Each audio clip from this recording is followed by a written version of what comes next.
First one up, we have the curbing project for Gross Road and Orchard Drive. Michelle?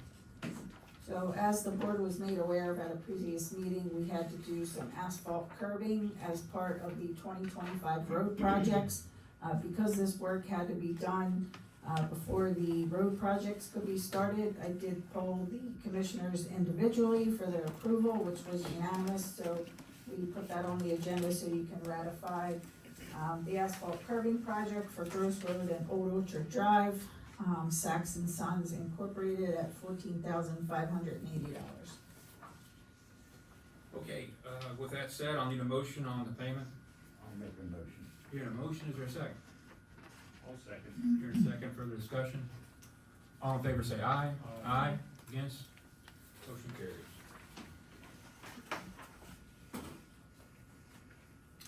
Item B, this is a payment for our Public Works Director, taking over for Jeremy. Michelle?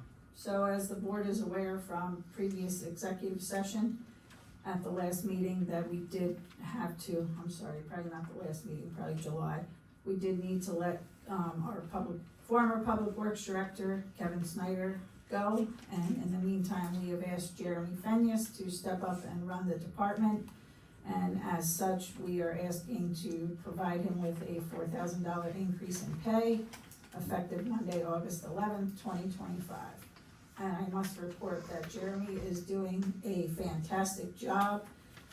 He has really led the department tremendously in getting work completed, responding to citizen requests, meeting with citizens, and respectfully meeting with citizens, I will say. So I just want to commend Jeremy because he's really stepped up to the plate. And as Don noted earlier, there was a lot of pothole patching done and projects that were caught up on that have been neglected. So I appreciate Jeremy's work. One question, this $4,000 bump, is this considered like a probation period or a temporary position? Yeah. So Jeremy has agreed to temporarily run the department on a temporary basis, and if we feel in a few months that he's deserving, then we would promote him to Public Works Director with an additional increase on a commensurate salary at that time. Okay, I just, it would be nice I thought I heard there was a 6-month probation period at some point, but up to 6 months. I hope maybe we can do that earlier if things work out.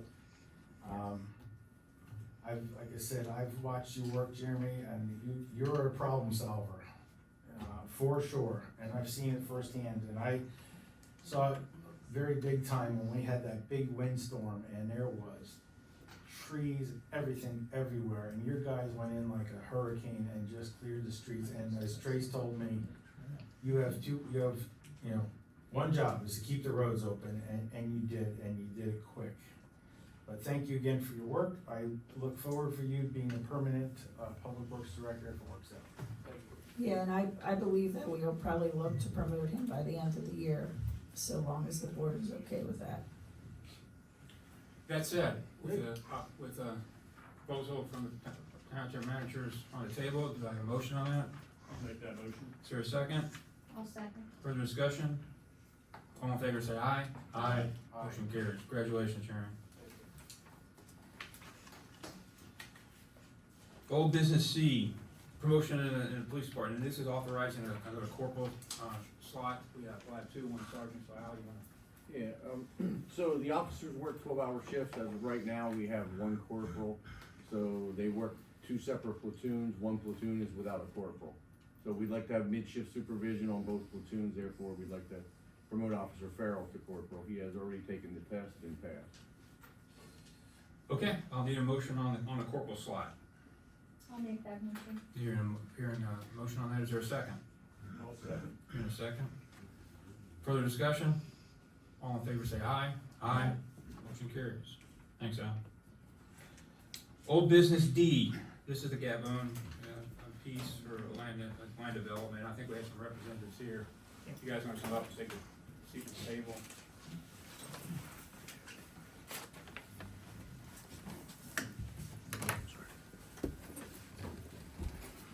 Yeah, By way of introduction, my name is Ted Cochin. I'm the inside engineer for Gambone Management Company.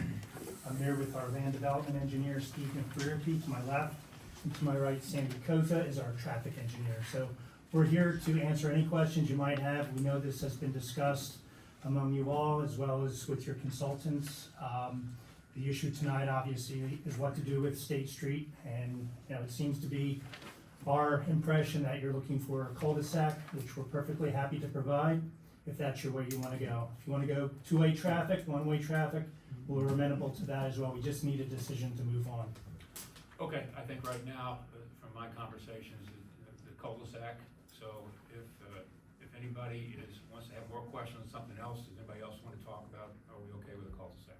Okay, I'm okay with the cul-de-sac, I have been. My question is it required to have an emergency gated entrance there for snowbound and police? We do plan to provide that. Now, whether or not it's required, Greg, what would you call the, It's probably more for, Yeah. Public Works? So, yeah, so I would recommend it, let's put that. right, and we put it on, in our conceptual plan, so it's just, if you want it, we'll put it in. If it's not needed and you don't want it, we won't put it in, but I think it makes good planning sense to have it. Right. And I know the board, it seems like the board's already made their decision, and that's fine, but as your manager, I have to give you the knowledge that I have. So, as of right now, the township, is going to have some ramifications for loss of revenues when it comes to liquid fuels for that road. Because as the cul-de-sac is proposed at the farthest north point of the property. And the cul-de-sac will be facing north, so that means no traffic from that way. That means our guys can plow that down to the cul-de-sac, but there's also gonna be issues with plowing the rest of the road. So as the road currently stands, when you come off of Upland Square Drive, you can turn into Citadel, okay? You can turn into Citadel, yep, right there. You can only go up so far because that part of the road is private drive, as you can see. Up closer to, I think it's the first lot, there, is currently a gate. Currently, right now, our plow trucks can come all the way down North State Street to the gate, turn around, and go back. My concerns are, how are they gonna now plow that private drive, which actually we don't plow now, but how is the area from the cul-de-sac to the gate that currently exists, how is that going to be plowed, and who's gonna be responsible for that? Because, in a sense that we're cutting off the traffic from the North State Street north portion to the entrance to the development, there's no reason for us to plow that section of road, and I wouldn't recommend that we do. Secondly, who's gonna plow from the gate to the entrance to the development when we cannot make that a private section road? And the reason we can't do that, and I'll have the solicitor correct me if I'm wrong, the reason we cannot do that is because there's a piece of property to the right there, which runs currently along Route 100. It's a 4.3 acre piece of property that's currently for sale, that was proposed to be developed in the past, that is gonna be developed at some point. And so therefore, if we made that a private road, made the developer responsible, we can't cut off access to that property there. So those are concerns that I have as your township manager, Public Works Director has from plowing perspective. And what I found out today is that you will lose that revenue. Now, currently, Gambone has paid, since the cul-de-sac agreement was signed in 2017, I believe it was, Gambone has paid us the loss of revenue. Will they continue to pay the loss of revenue from that section of road? I don't know. It's a question you might wanna ask them. That's all I have. Thanks. I guess the question is, why would we lose revenue on a road we don't use? I mean, we don't. Because it's still considered a public road. We own it. We took it back from the state in 2008. Just a section from the cul-de-sac down to the private drive? Correct. How much is that? Well, I know the estimate that Gambone pays us is approximately $700 a year. That was calculated by the prior manager. I tried to find out information of what the amount would be that we would lose, but because Tim Greco didn't have enough time, he wasn't able to get me an answer to that, so I don't know. I would say approximately $700 based on the estimate that they're paying us now, but I would have to confirm that with PennDOT, and Tim Greco didn't have enough time to do that. Okay, with all that said, Commissioner, we still with the cul-de-sac? Okay, you need more guidance than the cul-de-sac? Yeah, I don't want a gate on there. You don't want a gate? No, because, I mean, that just opens it up again. There's a gate there, I just went around it the other day. Being And that- people do. I mean, I went around it the other day just to see if I could, somebody probably was riding a lawnmower and seen it, but, a gate can get opened. The residents were promised years ago, when the landfills sold, that this is the agreement. I mean, I heard at the planning commission meeting, this only affects maybe 10, 12 residents. You know what I hear? It affects 10 or 12 residents. I don't, $700, does not, unless it pays all their property taxes, and then they have to approve, you close this off, make it a permanent thing, developers, you're here, you can do it. I know we're cutting off if we're cutting off access to that property, they can apply to come off with 100 or something. But who maintains that road from the gate where it is now to the top of to the bottom of the cul-de-sac? Who's gonna? Who maintains that? Because the other part of that property is a private drive. The other part of North State Street, you see it right there, is a private drive. So, yes, we can drive on that, and yes, we can plow that, but that means our guys gotta come down Route 100, go in Upland Square, go through a private drive to plow the rest of the road. Sure. And granted, the upper section may not need to be plowed, because no one's gonna be using it, so from the entrance to the development up north, but are they gonna be able to use the rest of it? I don't know. Let's talk mechanics later.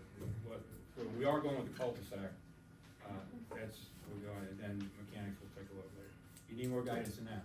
Do you need to vote on that, or We gave you the that's guidance. where we're at? Okay, thank you, You guys good? appreciate it. Thank Have a you good very evening. Get it done, thank you. Sorry for the confusion. Old business E, cherry tree, this has to do with the stormwater drainage piece, and Michelle, you take a look at that one?